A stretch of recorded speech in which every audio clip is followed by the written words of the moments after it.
Good morning, everyone. Thank you for joining us today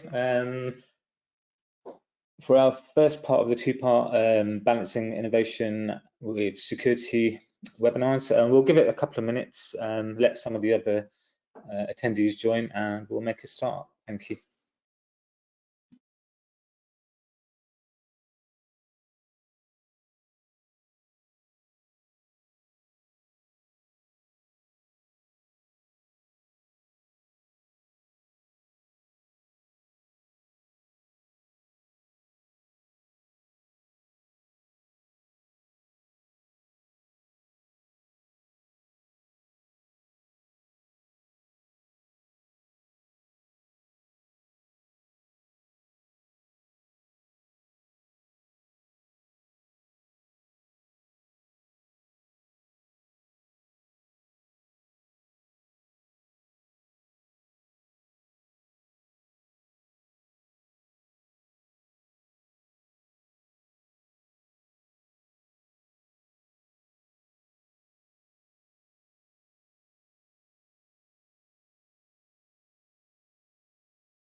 Okay, thank you, everybody. I'm going to be brave and switch my camera on. So hi there.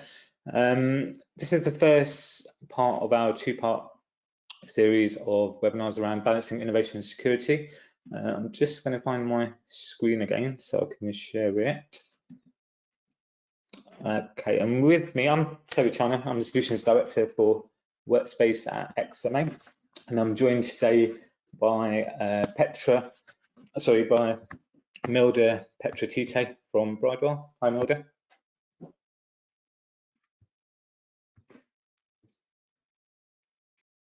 Hello. Hi there, thank you.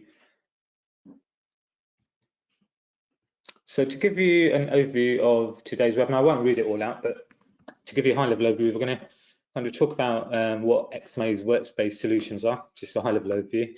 And then we're going to hear from Milda around navigating the new normal and balancing innovation with security. There's some great topics that Milda's kindly covering for us today. And then we'll kind of move on to any Q&As and we'll close. But if you do have any questions as we're going along, please feel free to drop them into the chat box that you have on the panel on your screen, and we'll try and answer them where possible. If you don't get a chance to ask them today, at the end of the webinar, there'll be some contact details. Feel free to send an email or phone the number there and ask your questions, and we'll answer them.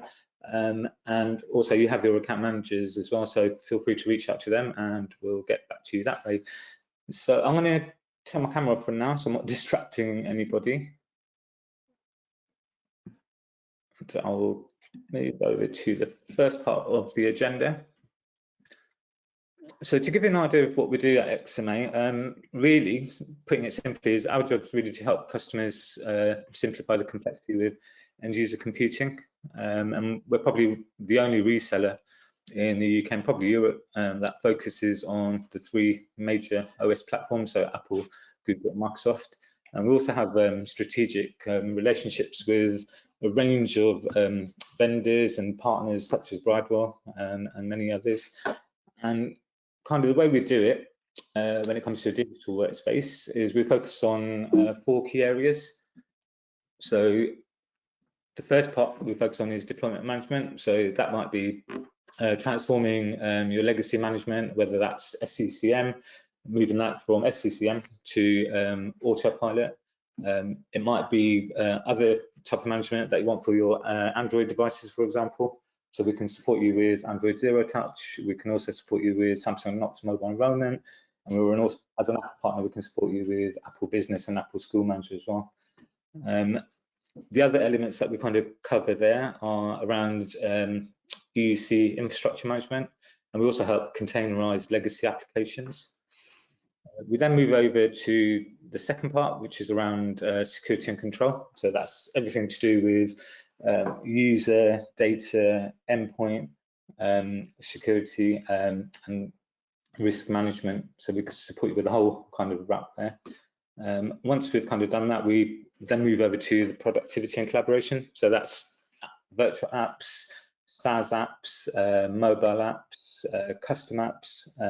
We can support you with the whole range. We also work with customers on robotic process automation as well. And then kind of when we have all of that, that brings us to the insights and analytics. So we can get insights into how well those applications are being used, what the experience is like for the users, where they might be struggling a little bit, and where we can kind of help you make improvements. And then we also have the monitoring and event management side of it. So that at high level is kind of what we do on the digital workspace. We also work with customers on the physical workspace, which we'll share information with you in due course. So what we found is it's great having that quadrant, but the reality is where we are today, that's probably not the most suitable method for a lot of organizations. So we've tried to realign that. We called it Navigating the New Normal, and kind of on the back of that, we've built a series of webinars. So the first two webinars was around preparing for business continuity. And by the way, all these are available on our webinar page. We'll try and share the link with you at the end of the webinar. But the preparing for business continuity, two parts. The first part was around remote PC access and virtualization of apps and desktops. The second part, we talked about shifting from VPN to a software-defined perimeter. And then the last 2 weeks, we've been talking about developing a digital capability. So part one was around fast tracking your cloud first agenda, which was kind of helping customers understand how they can gain insights. SaaS apps like Office 365 and G Suite might have been deployed before COVID across certain pockets of an organization. And kind of with the recent events, a lot of organizations have been catapulted into deploying those applications across the whole of the organization. So what we're able to do, working with some of our partners like Scalable, is to get insights into how those apps are being utilized, what parts of the business or what teams or what individuals might be struggling, and then working out how we can develop an effective training plan that we can deliver remotely to support those users. And that was with Global Knowledge, another partner. Last week, we were with Google, Microsoft and LumApps, and we were talking about how you can make the most out of the tools, so leveraging the AI and machine learning available within G Suite and Office 365. And we also had our partner LumApps on the call, and LumApps do social internet. So at a time where a lot of people might be feeling a little bit isolated, the social internet can help bring everyone closer together. And which brings us over to the final two webinars, which are around balancing innovation with security. So today we'll be talking about managing exposures to cyber risks, and then next week's we'll have another session which will be around transforming internet and web security. So back to today's focus, managing exposure to cyber risks. I'm grateful that Milda's joined us today, and Milda, at this point I will hand over to you. Thank you, Terry. Hello, everyone. So my name is Milda Pedretide, and I'm a senior consultant at Brightwood Consulting.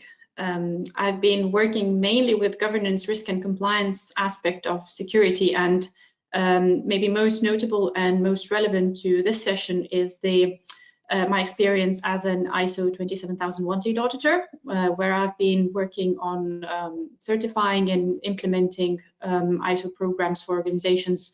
I've been conducting various assessments of IT systems, like maturity assessments and gap analysis, internal audits or compliance certifications and audits.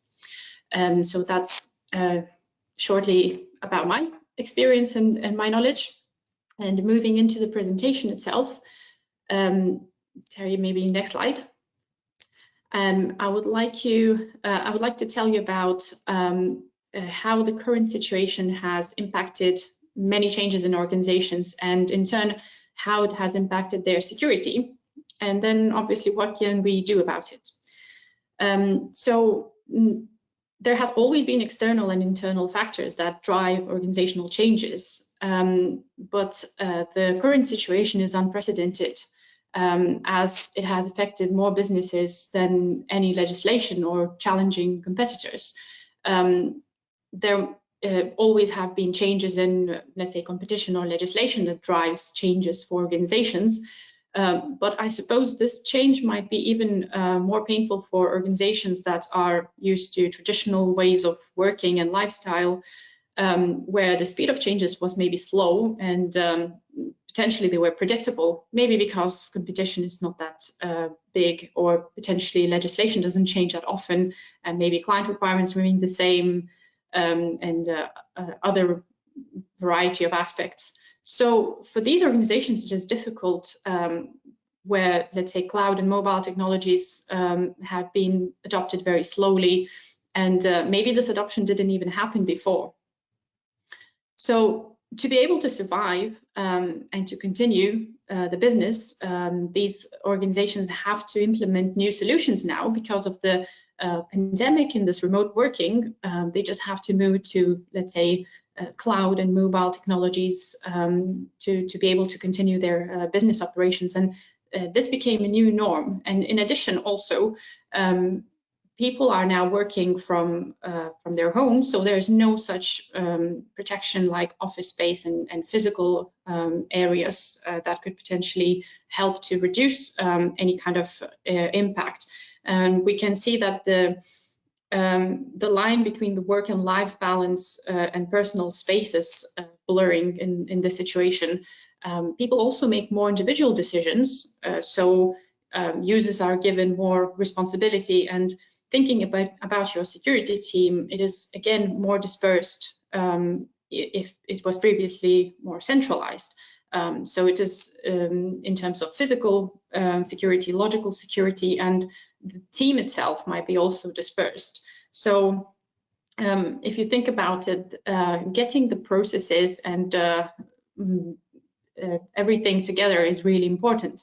And during these changes, typically what happens when everything happens really fast is that this becomes like a project, but security in it becomes forgotten, or it becomes an afterthought.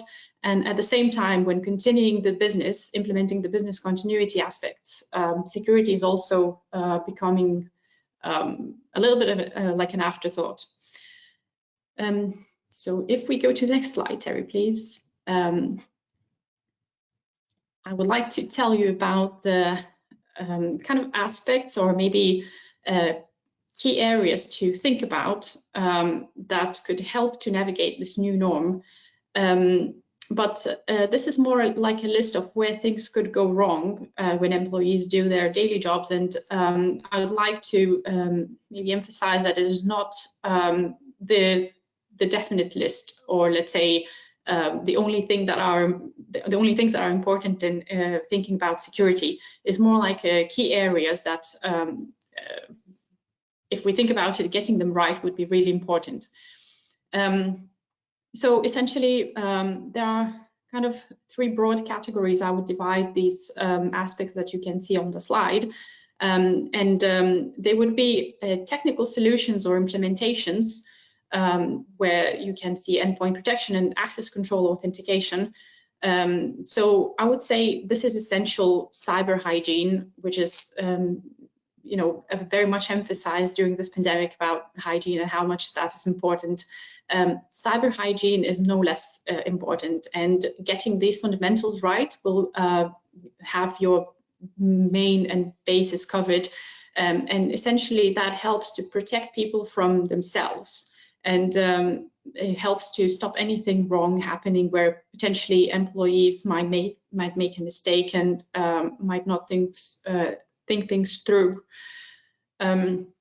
The next thing I would say, the next focus area is the people themselves. And obviously, it is important to make sure that employees get things right. But I would say one aspect that maybe is not covered as much if you read various posts and webinars is the role of the leadership. because during this situation, it is an unusual situation, it is not the norm, so people might not understand what is the baseline and how the situation in the organization has changed and what is the stance of the leadership. So it becomes very important to get the organizational culture right. It's more important than ever. And people, they get fatigued and they get bored and frustrated. So it must be sustained for weeks and somehow communicated.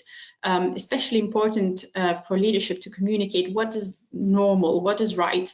Let's say if a CEO explains that I will never send you any kind of emails asking to transfer you funds and do any other actions that might be out of the norm, it might help immensely for people to not react to those emails that make them take some certain actions. Also thinking about training that is being provided to employees, it is worth maybe recapturing and replaying that training and sending out these key messages, potentially with examples saying, these are the kind of emails circulating. Please make sure you don't click on links and don't open attachments. It is really important to communicate the acceptable use policy, again, because the change of environment, because of the ways of working might have changed. What is possible to browse or how you can use the data, because sometimes people might think that now nobody's watching, they don't know how to handle confidential data or maybe personal data at home, especially if there are hard copies, paper copies. Being aware of other people around them, also children who might want to use the devices, and again that might compromise security in some cases when they don't know what they're doing. I would say it's quite important to make sure that people also know how to use the new implementations, the new systems. It might be quite obvious that people will just learn how to do it, but if you want them to get it right and to make sure that they adhere to minimal security requirements, you probably want to emphasize and train them on how to do it right. And probably quite important is to make sure that people know what to do and how to behave if they do eventually do something wrong. Let's say if there's any incident according to your incident classification, so they know how to report it, who to ask for help, and the whole process itself as well. And the last aspect, which is not the least important, obviously, is the resilience and operations and what to do when things go wrong. So obviously patch management and vulnerability management is important to make sure that there are the least possible security holes in your systems. But then if something does go wrong, you do have backups. There are latest backups, and if somebody clicked that link, you get ransomware, something similar. At least it's easier to restore. Or logging and monitoring, let's say if somebody does behave abnormally on the system, you can easily track that. And finally, to ease the situation itself, making sure that there is no additional problem on top of already ongoing business continuity is the incident management and handling. So the process of what to do and how this happens is also something to think about and have ready. And next slide, Terry, please. So there are multiple areas to review in order to align them to the business needs, obviously, if we want to get that security right eventually. Because it is possible that the new implementations are only temporary and will be removed once the life comes back to normal. But it is also possible that potentially these implementations are quite useful and maybe it will be quite good for organizations, something that helps to maybe save or maybe encourage some better practices. So since potentially security was not implemented in the beginning, how can we fix this? What can we do?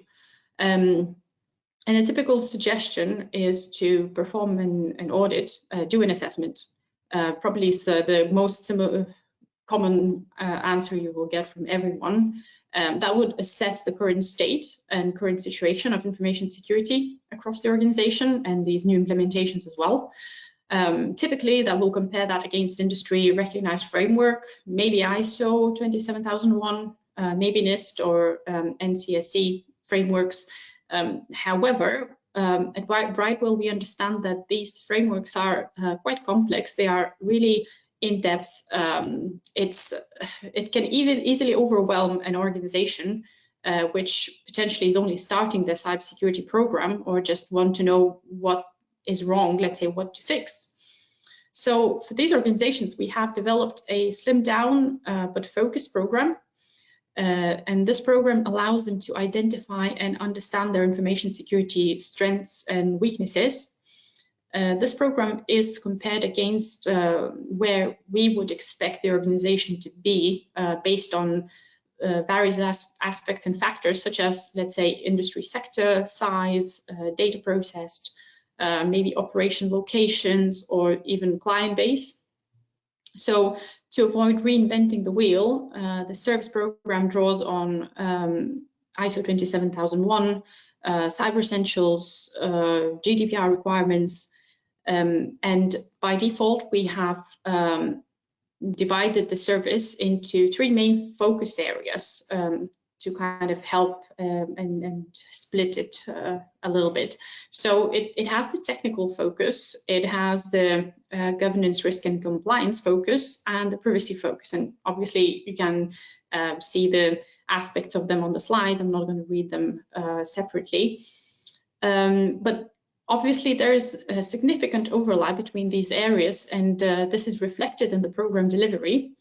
And because these all areas are delivered at the same time, depending on the organization requirements and the security maturity, these areas can be expanded or contracted where necessary. Maybe there is particular focus an organization wants to deep dive into. And this service program is designed to dovetail and naturally lead into our ISO 27001 implementation or management and information security officer as a service. And obviously after the review, after the assessment, there is the end deliverable report, which will provide insight into the organization's information security strengths and weaknesses. And this way it gives direction for further improvements in security focus.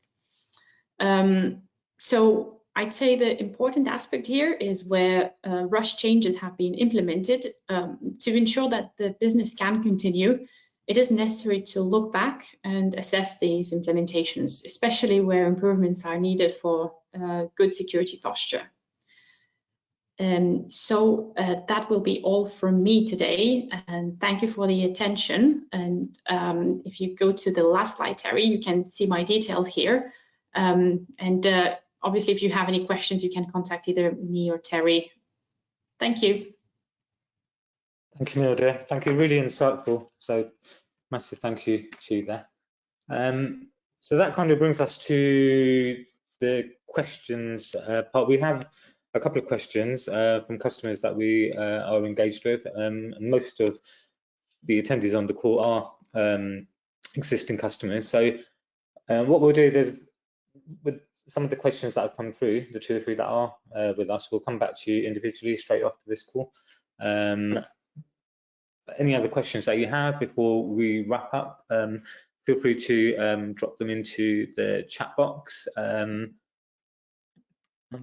going to fly past this slide and just kind of talk about our store. So I've mentioned this on every webinar that we've done. We've made some changes to our store to make it easier for customers to purchase the goods online, and the delivery side of it as well. We have our colleagues in the config center, whether they're configuring your servers or your laptops, tablets, etc. They're doing a sterling job there. So just a quick mention to those guys, and also mention to the guys in our warehouse that are getting those goods shipped out on time every time. The store's open for business, no changes there. And before we close, we're saving you quite a bit of time for your day, so we're going to give that back to you. But I just want to say a big thank you again to Milda and Bridewell. And if you have any questions at all, if you want any additional information on the security assessment or any of the other webinars that we've kind of talked about at a high level, we're more than happy to talk to you, more than happy to see how we can support you. So please feel free to use these details on the screen here or reach out to your account managers. So kind of with that in mind, we'll wrap up here. I know we've finished this one sooner than what was advertised, but the idea is to give you an overview of kind of how we can help you, the key areas to look out for, which kindly Bridewell have showed us there, and to save you a bit of time really, because we understand it's the last day before the holidays. So big thank you again to Milda and Bridewell, and a thank you to all the customers that have joined today. Hope to see you again next week. Thank you.